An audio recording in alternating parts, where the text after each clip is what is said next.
Hey there, Heather, ho there. It's Jeff Cutter Dabby. Welcome you to another Degrassi video. It's not an unpopular opinion and all that.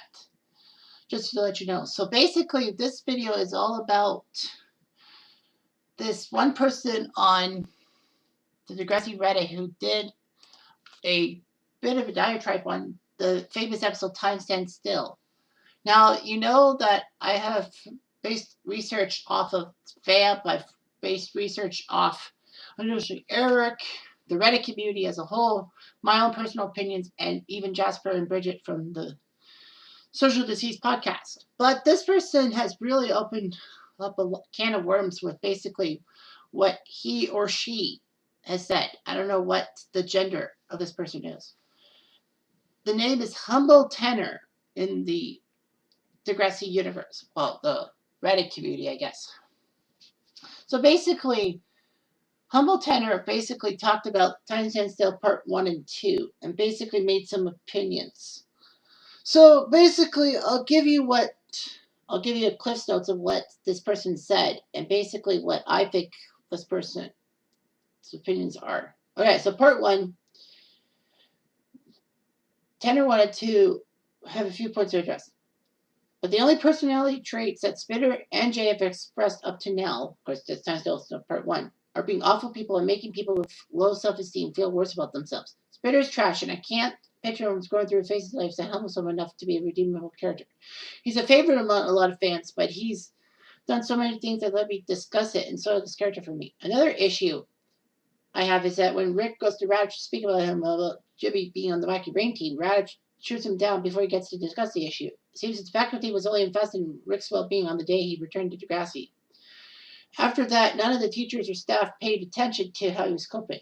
I'm sure in the back of their minds, Radish and the staff knew Rick would have a bad time integrating back into school, but they didn't do anything to facilitate the transition. And the school did a abysmal job of managing the whole situation. I find it strange that no one even brought up the fact that Rick was getting bullied severely day in, day out. Emma stopped Alex from punching Rick after they threw him out of the dot. As much as a social justice warrior she claims to be, it bothers me she didn't go up to the teachers and tell them what Spitter and his friends were doing to Rick. I'm not sure why there's a stigma around seeking help from an adult if you're a victim of bullying. I'm certain that defense would have been different if someone had mentioned that Rick was being targeted. Lastly, I think that Spitter and company's bullying of Rick outgrew their original goal of seeking vengeance for Terry's accident. To me, it looked like Spitter and the others were actually enjoying being assholes and relishing in trying to make Rick's life miserable. So basically, that's what Tenor had said and all that. So there were a lot of comments in this one. Well, I said, well, sir, well said, sir / madam. Because I didn't know what the gender is. Someone said the biggest issue is he should not have been enrolled back into Degrassi after what he did to Terry. And you can't keep him out if Terry's no longer there. Rick should not have been bullied. It's right that Raj was reassigned because he did nothing about the situation, but why did Alex not suffer any consequences?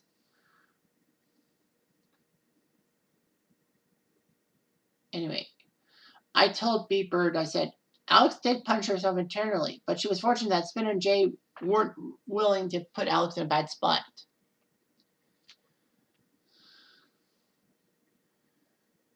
Humble Tanner said that basically, I agree with a lot of things, because his comments and insults towards Marco were swept under a rug, and Marco still has him in his circle and all that. It said Alex was the one who orchestrated the paint to splatter all over him. She even mentioned in the episode that she wouldn't face any consequences. She was VP, I guess VP of the student council. And all that.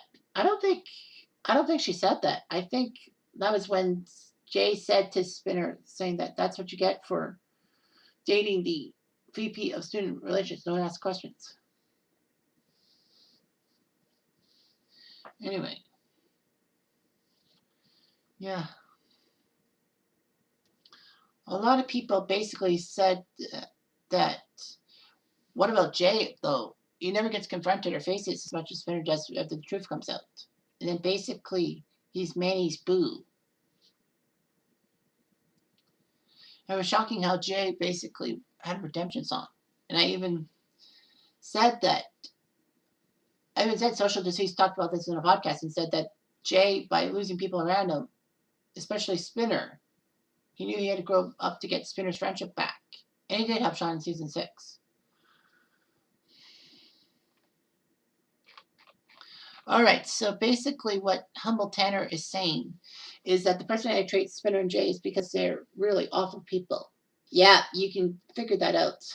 They have a few redeeming qualities, and I mean a few, but no, not so much. Yeah, I mean, Raj shot Rick down when Rick was trying to tell him that he needed help from Jimmy to get Jimmy off the team because Jimmy was a bully. But Rick doesn't really say much to the point that this happens. He basically says that he's bothering me and he's makes no qualms about it, not being my friend. And of course, Raj takes that as basically not Jay, Rick talking about why Jimmy won't be his friend. And basically, he starts to snap on poor Rick and all that. Yeah, and I look at this, it's like the teachers and the staff. What happened? I mean, like, I know Quan threw a spinner to Principal Radich after he threw something at Rick during an assignment. It was weird. And then Tanner makes a good point about the fact that Emma being social justice warrior, and basically she didn't go to the teachers and all that. Like she didn't blast like, Paige and crew for destroying Rick and all that. And for some reason that always was right under my nose. It's like, yeah, hold it a minute. Paige and her crew. Why didn't Emma, Paige and company threw Emma under the bus saying that, your campaign's over. And basically, I feel that Paige basically convinced the school not to give Emma any heat. So basically, the only people Emma could hang out around were the Wacky Brain team of Heather, Toby, and Rick. And then, of course, Jimmy. But I mean, honestly, that was kind of weird and all that.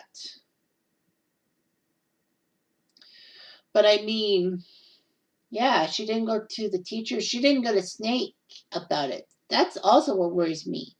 But she could have just told Snake about Paige's clique and all that. They threw her out, so basically Emma had the right to blast Paige's group high and dry. And then basically, I know Emma wouldn't be popular, but basically Emma did what was right and basically got Paige and crew in trouble. And maybe, just maybe, she gets a sense of justice in a sense.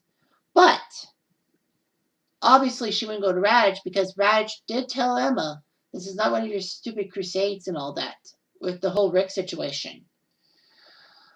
And I'm guessing there was some kind of massive vendetta with Radich. He basically didn't tip his hands, but I feel like Snake probably might have had a hunch. Well, Emma would have talked to Snake, and then Snake would have blasted Radich's hide with that. I mean, other people could testify that, yeah, Raj was basically being stupid and all that. I mean, how the hell does one guy like Radich screw up like that? So, yeah, it also gives me pause. It's like, wait a minute, why did Emma not go to the authorities to deal with this situation? That's a post I should basically create about it, is that I find out this stuff. It's like, why didn't Emma go straight to the authorities? So I'm going to just type a few sentences in so that I don't forget. Because, I have some problems. All that.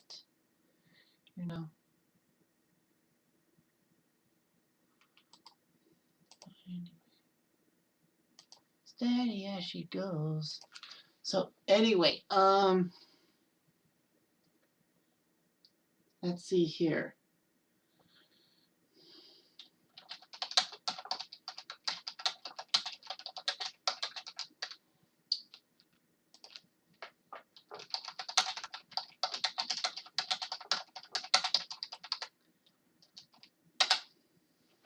After reading up on someone else's Reddit post.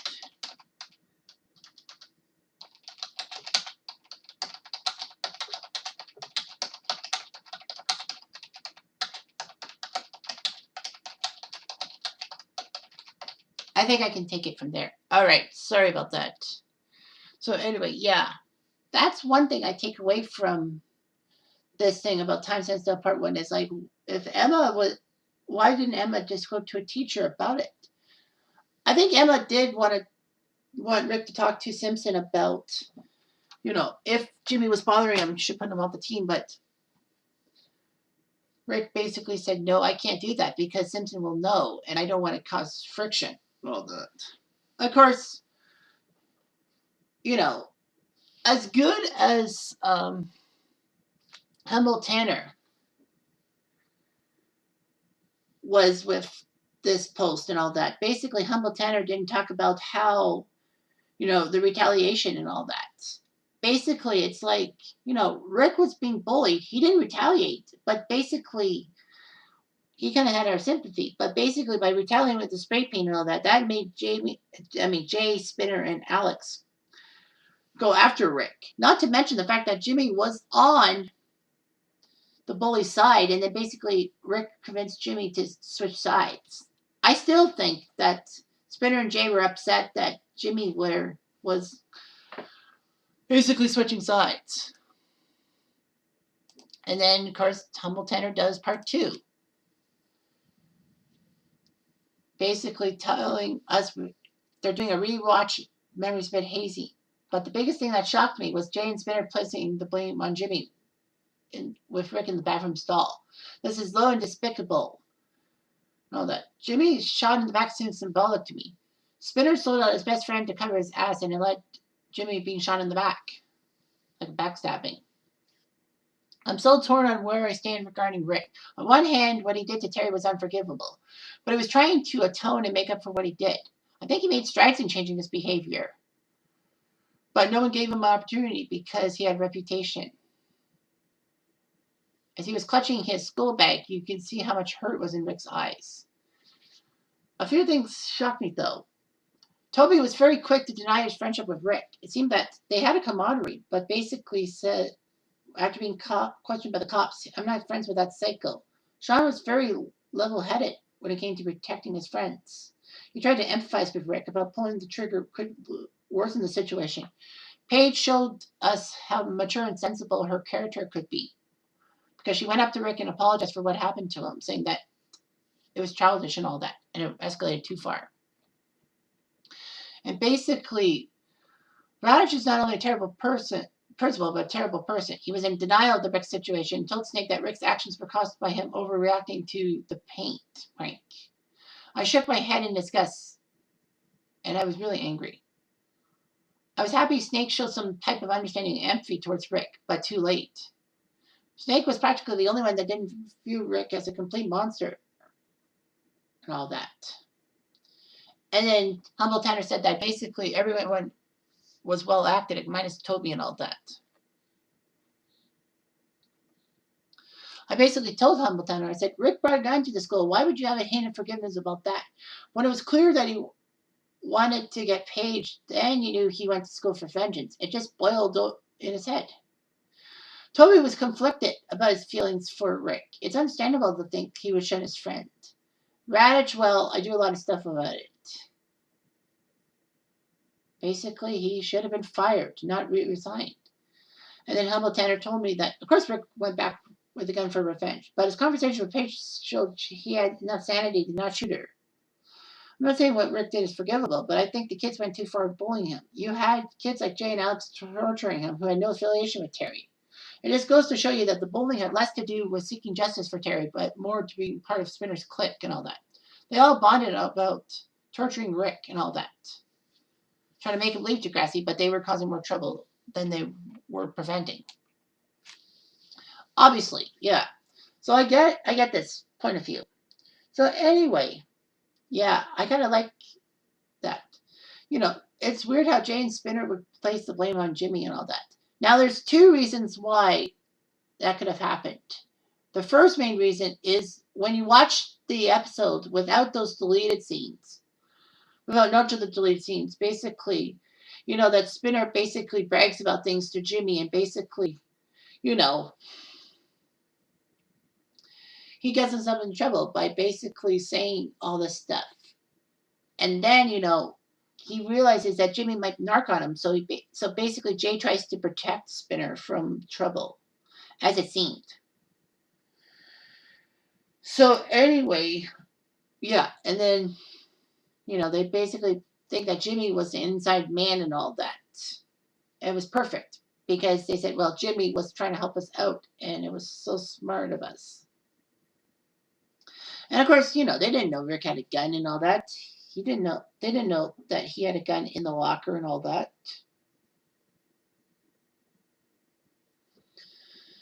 And of course, the second thing is because, well, remember, if you watch the deleted scene that is after Spinner and Jimmy's fight, and it's weird how Jimmy and Spinner had a fight and then they walked together with Craig. It's like, what?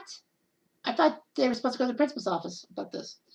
But basically, Rick comes back, Spinner makes chicken noises, Raj hears it, and basically wants Spinner to meet him for a 3:30 talk.